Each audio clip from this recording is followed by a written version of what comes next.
I'm Francine Allen, and I'm a registered dietitian in the Medical Affairs Department at Nestle Health Science. I will be moderating today's presentation, Benefits of a Healthy Microbiome for Tube-Fed Patients During Transition of Care.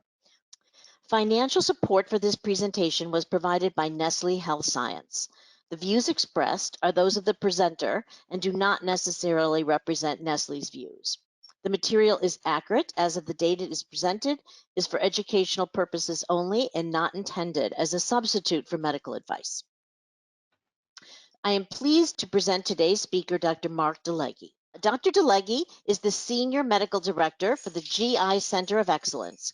He completed his medical degree at the University of Maryland, followed by a residency in internal medicine at the University of Connecticut Health Center, where he also spent a year as the chief resident. Dr. DeLegge completed a 3-year fellowship in gastroenterology and nutrition at the Medical College of Virginia, where he also functioned as chief fellow. Dr. DeLegge was a faculty member and a full professor of medicine within the Division of Gastroenterology, Hepatology at the Medical University of South Carolina, where he served as director of the Digestive Disease Center. He was also responsible for the clinical research programs with multiple studies performed in gastroenterology, nutrition, and hepatology. He is extensively published and has been a frequent invited speaker nationally and internationally. Welcome, Dr. DeLegge. Thank you, Francine. So I just wanted to have my disclosures available for everyone to see. Today, we're going to speak about the microbiome, and as we walk through this, I want everyone to know you're going to have to be patient with this area of science as it is an evolving arena. There are changes that are happening. I can tell you from work I am doing in drug development that many companies now are starting to move microbiome manipulation away from simply some sort of nutrient admixture or perhaps a dietary recommendation to actually functioning as a drug. And so there's lots of changes that will happen, but for the matter of today, we're going to define the microbiome. We're actually going to talk about changes that happen to patients, whether they're in a community or whether they're in critical illness or perhaps in some other format of patient care. We'll also talk about how to support the microbiome, and we will look at the literature with enteral nutrition, especially in patient populations that are outpatients and also critical illness. And I can already tell you that there's not a lot of literature in this area yet. It's a growing area. And we're also going to talk about what the importance could be, especially in patients who are receiving supplemental enteral nutrition, what to think about, at least what the literature says with regards to the use of products for manipulating the microbiome. One thing I can say to you is that the human microbiome is huge, and there are different estimates about how many microbial cells are there. Probably not that important. What we do know, though, is that it's affected everywhere from conception all the way through end of life.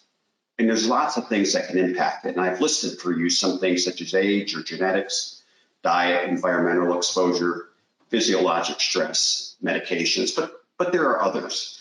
So this is a continually evolving microbiome in each of us. One of the things that I found very interesting, and you will too, is the fact that our understanding of the microbiome is pretty darn limited. And we basically focus on about 200 prevalent bacteria for the most part, some virus and fungi, but mainly bacteria. You've heard words such as dysbiosis, which means some sort of alteration in what is considered to be a normal microbiome. And we also know that dysbiosis has been reported on in certain diseases like inflammatory bowel disease, diarrheal diseases, starting to see a lot of data looking at Alzheimer's and autism. And there are other inflammatory conditions and metabolic syndromes where, in fact, the microbiome and perhaps dysbiosis or a change in the microbiome is believed to impact a patient's clinical outcome. When we talk about the human gut microbiome, a couple rules here. 98% of the bacteria we're talking about are anaerobic. And so those of you, I'll tell you already, Bifidobacteria, in which we talk about, is an aerobe, but thought to be beneficial for the microbiome. But for the most part, they're anaerobic, which makes sense. They're inside the gut.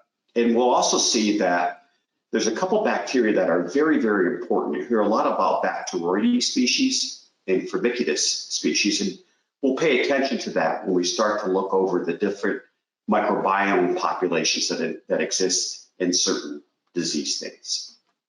So how do you find out about your gut microbiome?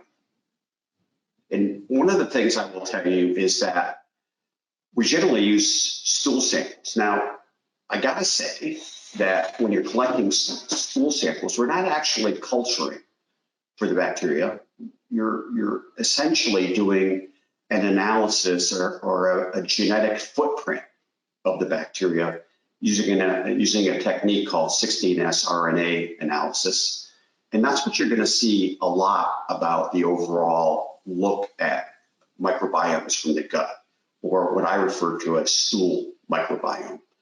There are different thoughts about what will happen in the future, but I can clearly tell you that if you read the literature today, you'll see a lot about 16S RNA analysis for looking at the types of bacteria and the fingerprints of the bacteria that sit within your gut. Now, having said that, I can also tell you that there's a lot of publications on different ways to look at microbiome. For example, we just talked about collecting stool. There are publications looking at biopsying the gut, taking a brush and brushing the gut, capturing a piece of tissue from the gut and then doing laser microdissection, putting a catheter through someone's nose or mouth down into their small bowel and suctioning out the bacterial content or perhaps their colon. There are intelligent capsules that may be able to look at gut microbiota, although I'm not convinced that we've evolved here yet. You can send off a surgical specimen, or I've seen publications on people who have had surgical anatomies like an ileostomy and jejunostomy, and they're collecting those samples and sending them off for microbiome analysis. Irrespective of all this and the different ways of looking at different patients, we're going to focus a lot in the coming slides on this 16S RNA stool analysis as kind of the gold standard of where we are today. So I also want you to know that we're going to talk a lot about what's called diversity and richness. And when you talk about diversity and richness of the stool microbiome, whether you're using called the Shannon Diversity Index or the Child Richness Index, there are others. There's a multitude of diversity indexes or richness. Essentially what they're saying is, how diverse is your stool microbiome? And many studies have shown that those people who have a diverse microbiome, rather than one that is overrun by one particular species or a couple, have better clinical outcomes and are better predictors of a patient doing better overall. So keep in mind, when we start talking about diversity and richness, we're talking about having many taxa or many species of bacteria within your microbiome as a sign of stool health and gut health. Many of us, when we talk about affecting the microbiome, you're pretty familiar with these terms: probiotics, which are viable microorganisms; prebiotics, which are fermentable products that you take to impact the microbiome; symbiotics, which are a combination of probiotics and prebiotics. And today we're going to talk a little bit about macronutrient impact through fermentation on the gut microbiome, whether it's animal or plant origin, the protein content and composition, some fat content and composition, and carbohydrate. We tend to think of prebiotics as usually being carbohydrate based, but that's not 100% true. There are other macronutrients which actually can be fermented and impact the microbiome. We'll talk a little bit about that.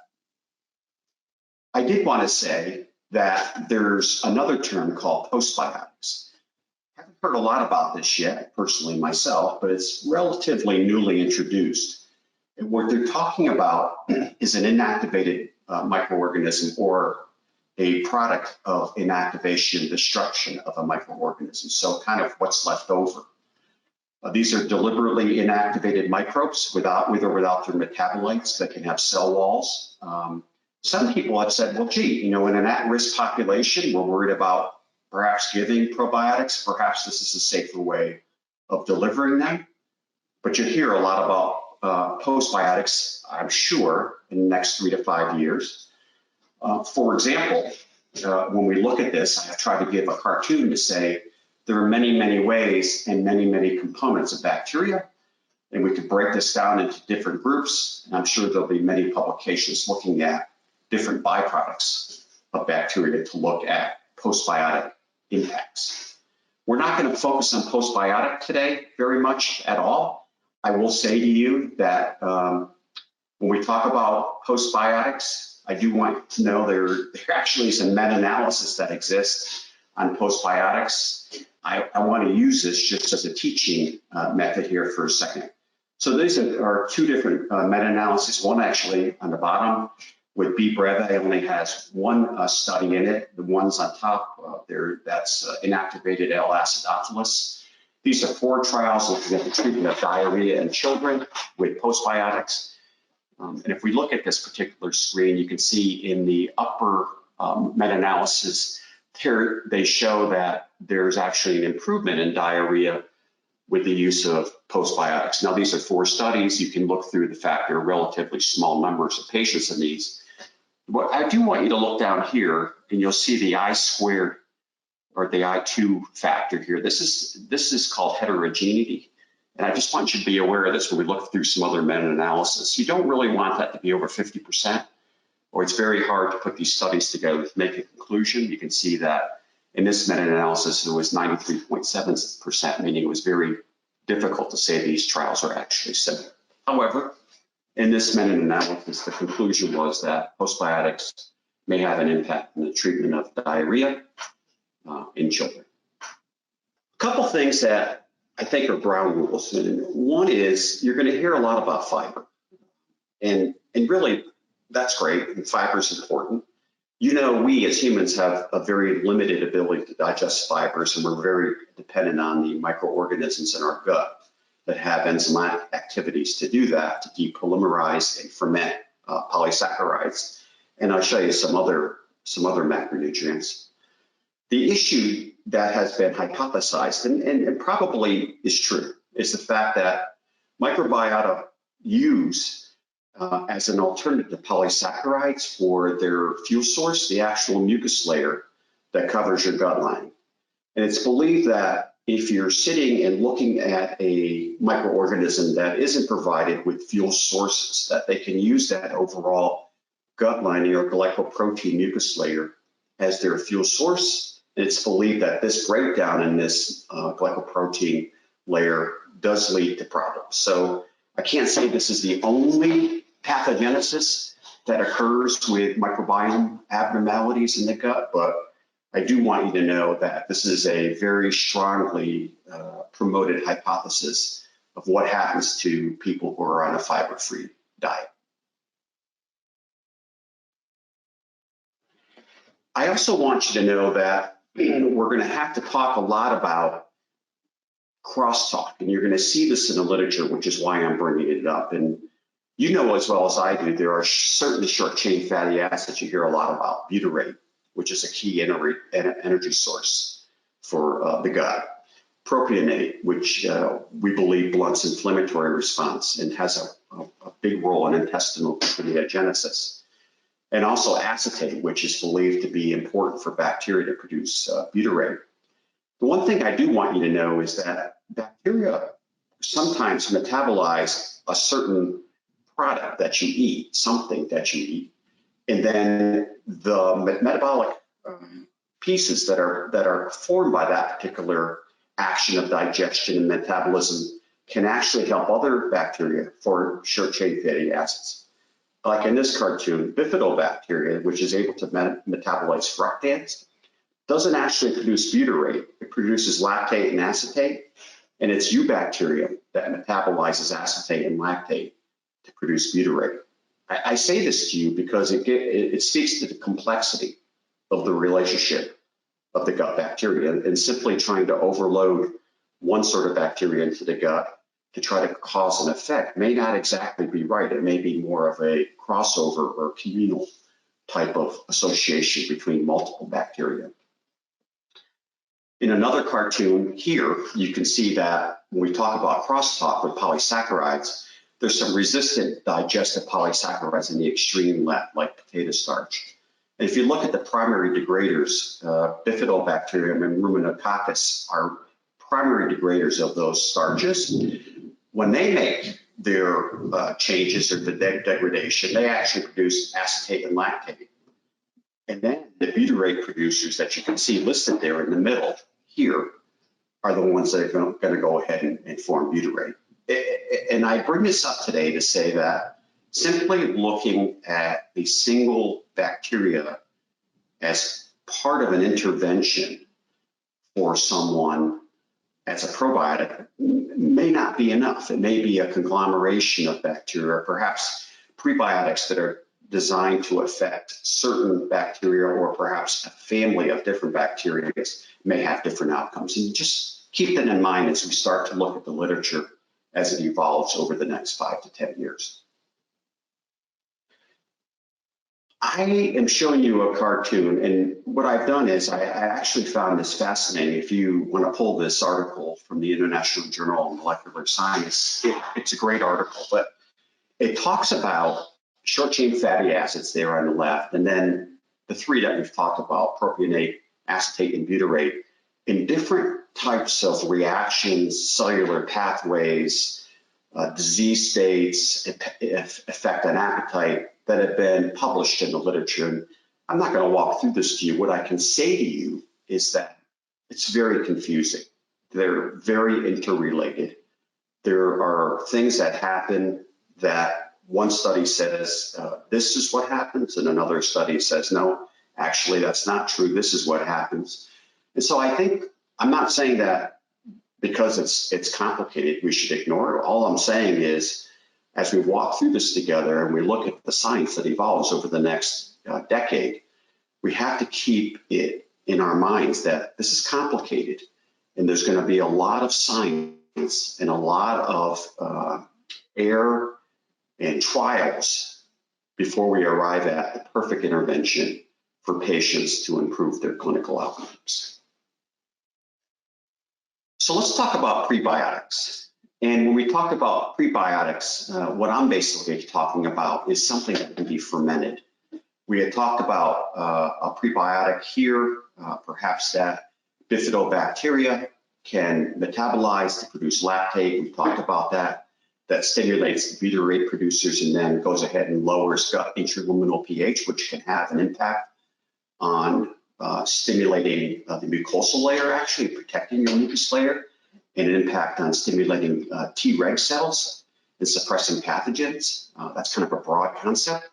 But I do want you to know that when we talk about prebiotics, generally we're talking about fermentation of those products to other products that are broken down and then used by various bacteria in various ways that we've already described, sometimes very complicated through crosstalk.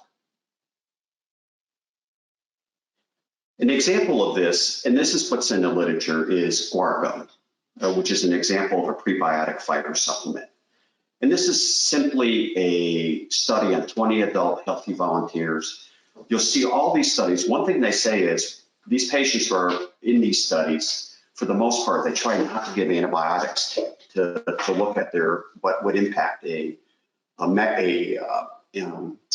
some sort of alteration of microbiome would have from a prebiotic or a postbiotic or a symbiotic without the antibiotic being involved.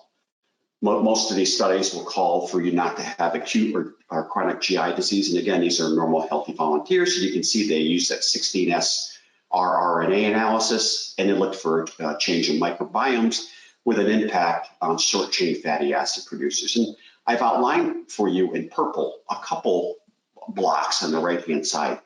This is Ruminococcus, and this is Roseburia. And the only reason I've done this for you, and this is very There's a lot of information here, but all I'm trying to show you is that these are two what I would consider to be beneficial bacteria if you read through the literature, and the impact of the prebiotic fiber supplementation with guar gum in this population was very different. There was actually an upregulation of Ruminococcus and a downregulation of Roseburia with the guar gum supplementation. There was no try to impact any clinical outcome because these patients weren't sick, or these volunteers. This other study, which was in 44 healthy Japanese volunteers, so I'll caution you, this is 44 patients. They had 7 or greater bowel movements per week. They had self-reported diarrhea, and 50% of the bowel movements had a Bristol stool scale of 5 or 6. For those of you familiar with the Bristol stool scale, that's consistent with soft or liquidy stools. They went ahead and placed them on guar gum or placebo for 12 weeks. And they looked for a clinical outcome, their stool frequency, and they also did the microbiome analysis.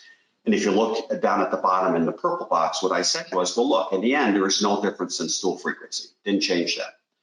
There was an improvement in their Bristol stool scale, so their stools apparently became a little firmer. And there was Bifidobacteria was significantly increased in these patients, and Bacteroides, which you'd like to see become reduced. In fact, in studies, they seem to insinuate that a reduction in Bacteroides is beneficial, was in fact reduced. But again, as you look at this, you have to realize this is a very, very small study, but does show that you can get a result, especially if you're looking at population with regards to microbiome analysis, which I mentioned was the way that we typically use as the gold standard now for looking at populations. I've been kind of taunting you a little bit or teasing to say, hey, there's non-carbohydrate macronutrients and impact in the microbiome. And one of the reasons I wanted to look here was because Nestle had asked me, well, what about the impact of enteral nutrition? And enteral nutrition contains all sorts of macronutrients. And I looked through the literature, there's very little here, but what's here is a little provocative. So let me walk through that with you. This is actually a study on whey protein from different milk products from cow, sheep, goat, and a mixture of all. I've listed for you here all the components of whey protein, not quite sure which of these components had the most impact.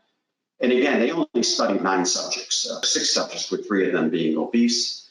And they allow their stool sample to be collected and ferment for 48 hours, and they assess them for short-chain fatty acids and pH. And what I'm going to show you is here, every single one of these products, so this is all they received, showed a consistent drop in stool pH and a consistent increase in short-chain fatty acid production, meaning that given this macronutrient alone, these particular subjects, I think I would consider to be normal healthy volunteers, had a production of short-chain fatty acids and an overall drop in pH. They did a short-chain fatty acid analysis to see if it would impact the microbiome. They did not do a microbiome analysis. And they had the normal weight patients on the left and the obese patients on the right. And what they showed was that, yes, there was a difference in the short-chain fatty acids that were produced. There was an upregulation in short-chain fatty acids in both the normals and the obese patients. However, they were different fatty acids depending on if you were normal weight or obese. What that means is, I don't know. Perhaps it means that the microbiome of these two groups were different to start off with. However, their insinuation is the fact that, yes, because there was a different short-chain fatty acid production between the two groups, these were different microbiomes between those who were normal weight and obese. And we'll talk a little bit more about that in some other studies. The only other macronutrient study I could find was actually in mice. This was looking at feeding mice a high-fat diet or a low-fat diet here, you can see at the bottom, and then various medium-chain triglyceride concentrations getting higher and higher. They showed Bacteroides to Firmicutes in purple, Bacteroides in orange, Firmicutes in purple. You like to see that ratio to be higher rather than lower, meaning more Bacteroides to Firmicutes has been designated as a healthy population. You can see the move to a high-fat diet had an alteration in that stool content as far as those two bacteria, which was then mitigated by moving towards a medium chain triglyceride. Now, over here on the right, there was alterations in body weight amongst those mice. Now, does this mean that medium chain triglycerides or a high fat diet or a low fat diet has an impact definitively in humans? I don't know. But at least it's provocative enough to think that, well, look, when we're looking at changes in macronutrient content to impact the microbiome, it may not be just the polysaccharide content or carbohydrate content that we have to pay attention to when we're evaluating the impact of diet on changes in the microbiome. I do want to move forward now. One of the questions that I was always asked is, what about plant-based diets or a blenderized diet? What's the data that exists today on the impact of microbiome? And I can tell you that there really isn't a lot of data when we look through here. This is a study, again, this was in healthy volunteers, 3 of them, where they took 2 cooked legumes versus meat and potatoes, and they looked at the overall impact on total short-chain fatty acid production. This is, again, with stool that was collected and fermented, and if you can look here and you're looking at over total short-chain fatty acid production, if you look at the legumes versus potato and meat, or even inulin or a control, that there was a difference in the total amount of short-chain fatty acids. With the thought being here that, well, look, if short-chain fatty acids are trophic and they have potential impacts on microbiome content, and that impact would be good, when in fact you want to be consuming a diet that would promote short-chain fatty acid production. We didn't really get into a lot more details here, but at least provocative on the fact that certain types of plants, as compared to a meat and potato diet, may have a different impact on short-chain fatty acid production.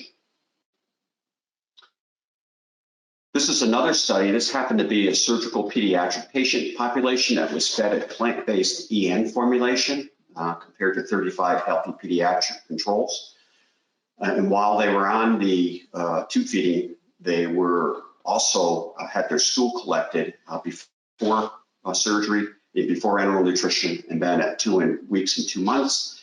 And they compared them to an overall control population that didn't receive surgery.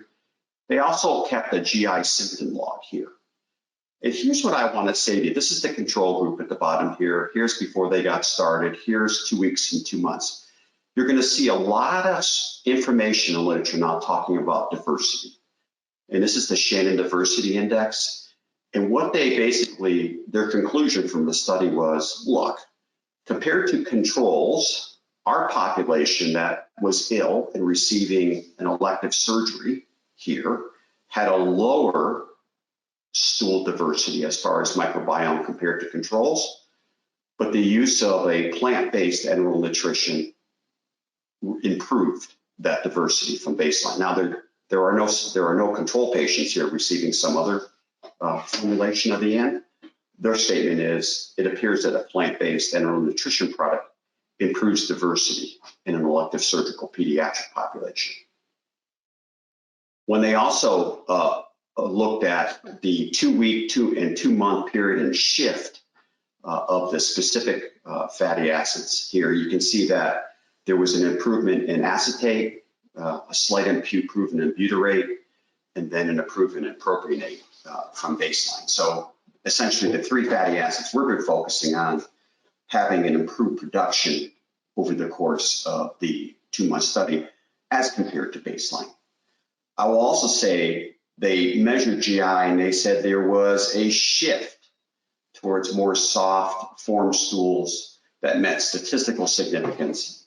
And again, you have to take that with what it is, with a grain of salt, meaning that this study was not powered to answer that question, but it was an observation that was made on the plant-based enteral nutrition diet and its impact on microbiome. Another group wondered about blenderized formulations, and I thought it was a good question because of the fact that we're seeing a lot more use of blenderized formulations in those patients that are ill, especially those at home. And what about its impact on the microbiome? When you look through this, I was able to find one study that looked at 17 pediatric patients on a commercial tube feeding that were switched to a blenderized diet. And they looked on the impact of microbiome. The G2 fed patients were fed for at least 3 months before they were switched. You see their ages with a mean of 3.4 years and tracked over 6 months. They also had their GI symptoms tracked and their stool microbiome. And what they said was, look, using a blenderized tube feeding compared to a commercial tube feeding, there was a statistically significant increase in the Shannon index, again saying diversity was improved. They also went ahead and looked at GI symptomatology in this study.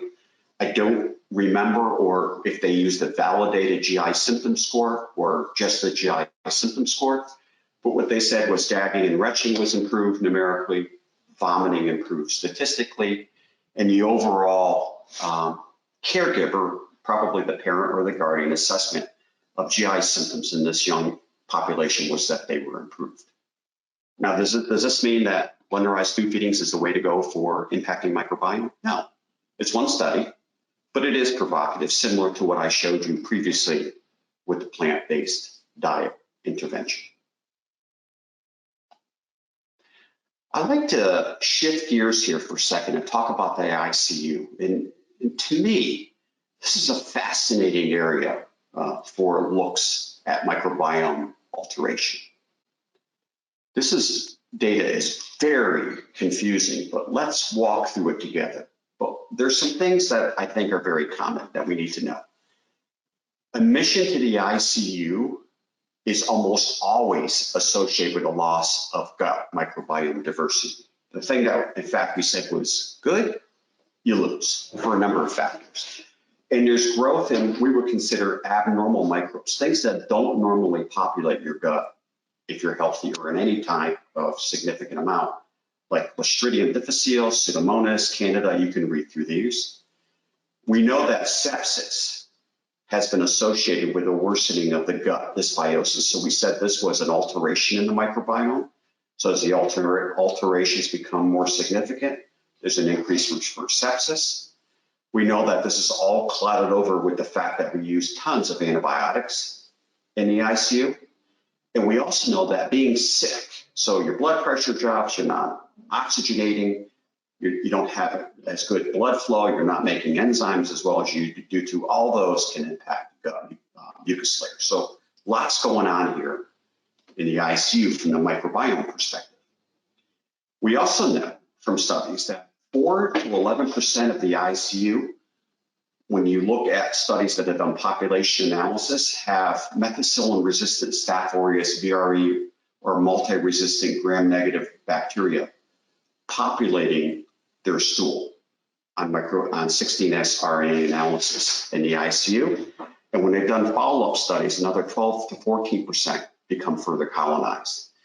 This has been correlated with a 10-fold increase of developing an infectious event, meaning developing these virulent microorganisms as pathogens in the stool as part of your new and altered dysbiosis or microbiome.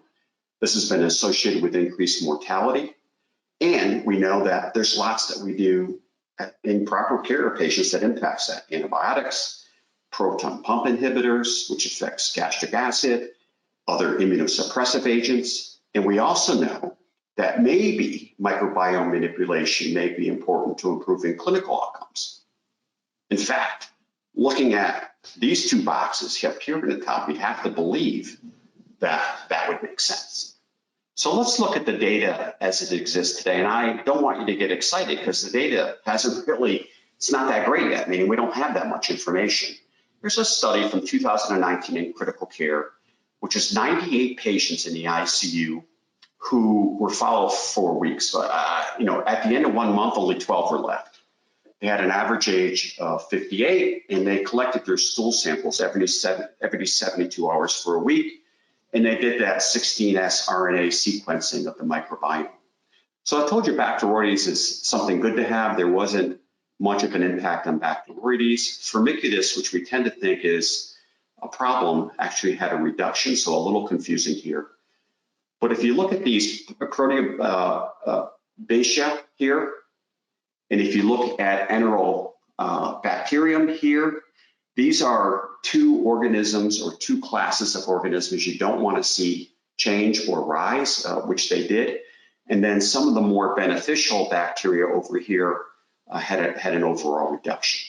Now, I'm not trying to say this is definitive of a good or bad outcome. All I'm trying to say to you is when they follow these patients, there was an impact on their stool microbiome. It's not as if they walked in and walked out with the same stool microbiome content or analysis.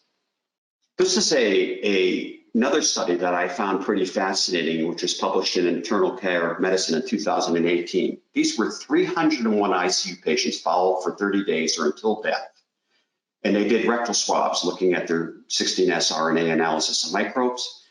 41% of them developed some distinct infection and 25% died. One of the things that was pretty clear here, and it's in this box here, just for simplicity, is microbiome diversity and richness was significantly reduced in patients admitted from hospital bed to the ICU as opposed to from an outpatient setting. Basically saying is, if you came from the hospital and then you went to the ICU, your microbiome was worse, more dysbiotic than if you had been admitted from home. Over here, I do want to point out a few things, very confusing here. When you see something that says domination only, this is with gram-negative pathogens that you didn't want to see. VRE only is VRE, and domination with VRE and gram-negative pathogens is in the green. The blue line here is no domination.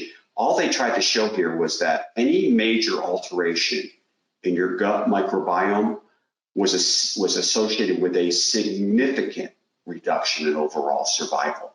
So once again, for VRE and some of these gram-negatives that we're pointing out here, if in fact those became dominant organisms in your gut microbiome, you definitely had a problem with overall survival. This other study from Digestive Disease and Science in 2016 only looked at 12 patients in the ICU and 7 controls. They followed their stool samples through 10 days, did the same 16S RNA analysis I told you about. All the ICU patients are intubated.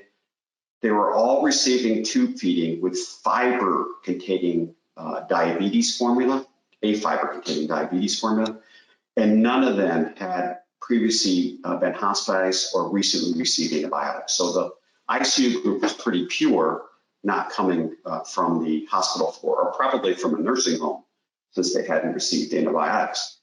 And what these authors try to say is, well, look here. When we looked over at the patients, and this is the patient group, this is the control group, the bacteria that we think is associated with better outcomes in higher population Bacteremia with this particular patient group on this tube feeding had an improvement in the number of Bacteremia and a reduction in the number of Firmicutes that we had gone along. And I said to you, this is the sort of ratio you want to see. So you had an actual B to F ratio, which was increasing, which we talked about. The control patients really didn't have much of any change. Now, let's be honest. This is 12 patients compared to 7 controls, but it is provocative to think that if these patients were all the same, and this is the only intervention was the tube feeding, then perhaps there is something to this with regards to the use of a fiber-containing formulation. We have to drill down into multivariable analysis and look at the other aspects of these particular patients. And again, I'm not trying to kid you that there's some sort of definitive statement out there to talk about what you should and shouldn't do, but I do want you to know what's been published to date. This is a study which I, again, found fascinating. Many of you at your institutions may hear or use gut decontamination. So here's what it is. You're in the ICU, you're on a ventilator. These patients had at least a 2-day length of stay. The standard of care is they're going through and decontaminating your gut with antibiotic solutions, and antibiotic paste and IV antibiotics. This affects not only your gut, we haven't even talked about the respiratory tract microbiome, but they looked at the correlation of using gut decontamination on overall ICU outcomes with impact on stool and saliva changes. And what they were most interested in is what happened when you had gram-negative bacteria that were considered to be pathogenic that were acquired in the overall stool microbiome. They also looked at respiratory. They did, again, their stool analysis with our favorite, the 16S RNA analysis. And if you're going to look here, I want you to look at these are odds ratios here. Here, this is acquired bacteremia, this is ICU death, this is ICU discharge. And I just want you to, we're focused on the gut here. What this basically said was, when they looked at the overall odds ratio of stool colonization with pathogenic gram-negative bacteria on patients then having ICU-acquired bacteremia, there was a significant impact. When they looked at ICU death, not quite as significant, but still a statistically significant impact here. And when they looked at ICU discharge, your ability to be discharged, once again, a more modest impact here.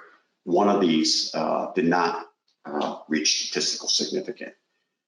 This here, and I'm not looking down at respiratory here in the spirit of this talk today, seems to say to me that, look, someone moving with a gross alteration of their microbiome with gram-negative pathogenic bacteria, what I'll call dominance or presence or growing presence in their gut or stool microbiome, was associated with worse outcomes. Now, having said that, what about long-term care? I mean, these patients also come from the nursing home. And so we decided to look at long-term care. I do want you to look over this. This is 362 patients from 5 nursing homes with Alzheimer's disease. They went in, they looked at suspected diarrhea and infection in stool samples and checked for C. diff. All they were able to say in this is that those patients who were C. diff positive had an overall reduction in their stool diversity microbiome analysis. Kind of goes along with the importance of maintaining diversity that we talked to. This other study looked at patients coming from a nursing home, or I'm sorry, patients being admitted to the hospital with multi-drug resistant infections upon admission. So MDRs upon admission, which was 8% of the cases. The mortality rates were significantly higher in these patients admitted to the hospital, usually the ICU, with multi-drug resistant organisms. When they looked at a multivariable analysis, the 2 factors that came up with what causes you to be more likely to have an MDR was that you're coming from a long-term care facility where probably you received antibiotics, or that you had antibiotic exposure for greater than 7 days recently, or greater than 1 hospitalization. Lastly, when we look at the microbiome, this is another MDR, multi-drug resistant bacteremia microbiome analysis at 6 nursing homes, where they did rectal swabs in our friend, the 16S RNA analysis. They looked to capture at least 1 rectal swab from all those. 61 patients had no antibiotic resistant organisms on their initial stool analysis. So 61 patients, which we're showing here, 61 patients had no antibiotic resistant organisms on their stool analysis when they arrived at the nursing home. 30% of those patients in the next 14 days developed antibiotic resistant organisms in their stool analysis. And when they looked at the highest risk factor, it was prior exposure to high-risk antibiotics. There has also been a concern about antibiotic-resistant nursing home patients having overall drug-resistant organisms, as we've talked about in the last couple slides, rather. One of those is Enterobacter. So this is a study of 144 nursing home patients. Again, they're doing our analysis. 7% have resistant organisms as Enterobacter. That's 7% already populated with resistant organisms. The interesting thing was when they looked at the overall diversity here, once again, what they saw was there was a reduction in stool diversity in those patients who had the resistant organisms in their stool, now populating their GI tract. About enteral nutrition? Is there any data out there besides what I showed you about the plant-based nutrition or Blenderized? Well, here's a study of 68 patients in the neuro ICU on tube feeding with or without prebiotics. They followed them for 21 days. So again, neuro ICU, tube feeding with or without prebiotics. And when I looked at the difference, if you look here at enteral feeding related complications, insulin use and CRP levels, those patients receiving the prebiotics had less of those complications. That met statistical significance. There was no impact on achieving your target dose. And I'm not going to walk through this, but again, I just want you to say that, this is great, but it's a small number of patients. And overall, we can make a statement to say, interesting, maybe there is something to this message around prebiotics and tube feeding. We need more data. This is another study, 41 hospitalized patients on EN for the last 12 days. They were on fiber, 53% insoluble, and they simply measured their Bifidobacteria, which we said was beneficial, and they looked at the overall short-chain fatty acid production. And what you can see is when they compare groups that received the standard tube feeding versus a fiber supplemented tube feeding, there was an increase in Bifidobacteria, which we tend to associate with better clinical outcomes. And there was also an increase in butyrate production in those receiving the fiber supplemented formula. This last EN study looked at the use of EN in the ICU, 168 patients. They didn't say which formula it was, if it had prebiotics or not, but they just looked at patients on overall EN in the ICU. The only thing I want to show you here is that they saw a bump up in C. difficile at about 2 weeks. They just happened to measure their stool diversity, and at the same point there was an increase in C. diff. There was a reduction in stool diversity. Now, I'm not saying that's related to the EN, and maybe the fact that they're in the ICU and are sick. But again, it talks about the relationship between stool diversity, this richness aspect, and the loss of diversity and the population with other pathogens such as C. difficile. Finally, I found a couple meta-analyses looking at EN with fiber supplementation. This is 2005.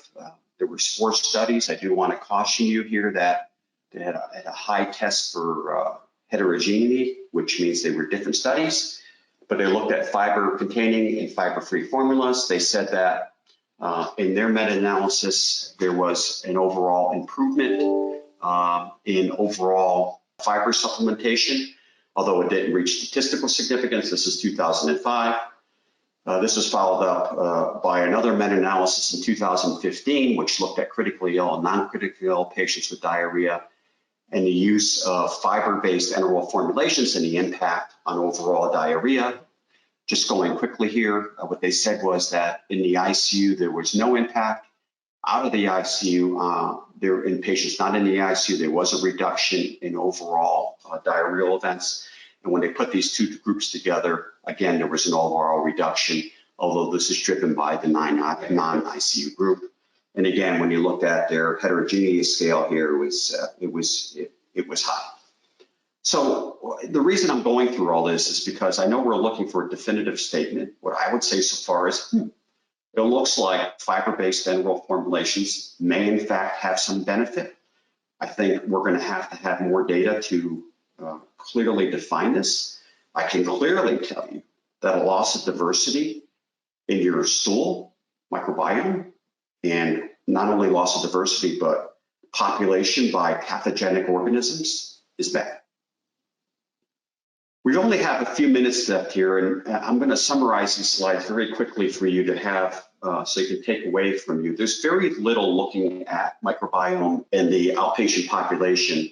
There was a study that was done in the Twin database in the UK looking at overall microbiome in patients living at home who were twins, where they were able to look at their overall stool. They agreed to this. And basically what they found out was if you had greater diversity in your stool, you had a better appetite, and you were less likely to have sarcopenia.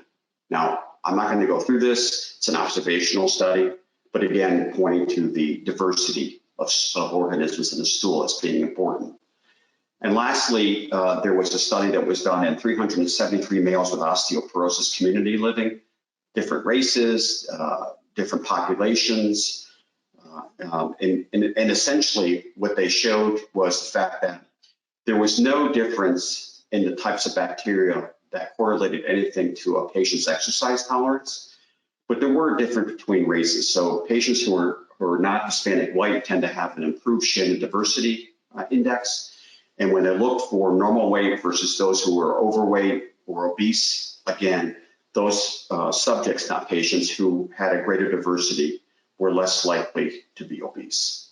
Again, kind of harping back to the fact that this diversity aspect of your stool microbiome is important. I'm going to conclude with this. The gut microbiome and the impact of changes in the microbiome populations, complex. We had an hour here, a little less than an hour. I'm not sure I gave it justice, but there's a lot going on. You know now that 16S RNA is a standard current for stool microbiome analysis. We've talked about that. You've seen it in many, many trials. Diversity is critical in your stool microbiome. In addition to polysaccharides, there are other macronutrients that can be fermented. We talked about that. ICU and nursing home populations, lots of impact on microbiome, lots of multi-drug organism development. And look, the recent use of antibiotics appears to be very detrimental, at least on your microbiome population. And then plant-based enteral nutrition, blenderized diets, and fiber-containing enteral nutrition appear to have an impact on the stool microbiome. In general, it increases your diversity in your stool microbiome.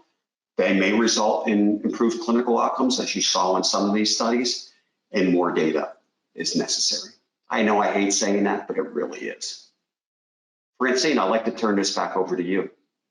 Thank you, Dr. DeLegge. That was an excellent presentation, and I think you did it a lot of justice. It's a lot of information. We only have time for a couple questions, and the first one is, this was very interesting. After gut decontamination, how long does it take to replenish an adequately diverse microbiome? Yeah, I don't know that anyone's looked at that specifically. What I can tell you is from the studies that I read and some that I didn't report here, getting back to a healthy microbiome, getting out of the ICU takes months. So we're not talking about a 1 week change. What I was seeing in the literature is something around 3 to 5 months. Wow, thank you. It's a long time, definitely. Here's something about fiber and low fiber. What is your feeling about utilizing fiber-free formulas for tube-fed patients who are experiencing diarrhea on fiber-containing formulas? Yeah, Francine, we talked about the fact that there's just not a lot of data. Mm-hmm. However, what I see here in the literature, the little glimpses you're getting, and again, these are glimpses, is the fact that fiber-containing formulations, and again, I'm not being specific on the fiber, but fiber-containing formulations do appear to affect microbiome diversity in the stool. And in the few studies I showed you, although they were, not the greatest studies, let's be fair, it did appear that they were having some impact on diarrheal events. Okay, thank you. Well, I'm sorry we don't have time for more questions. So on behalf of the Nestle Nutrition Institute, we hope you found this information useful, and please enjoy the rest of your day. Thank you again, Dr. DeLegge. That was excellent. Thank you so much.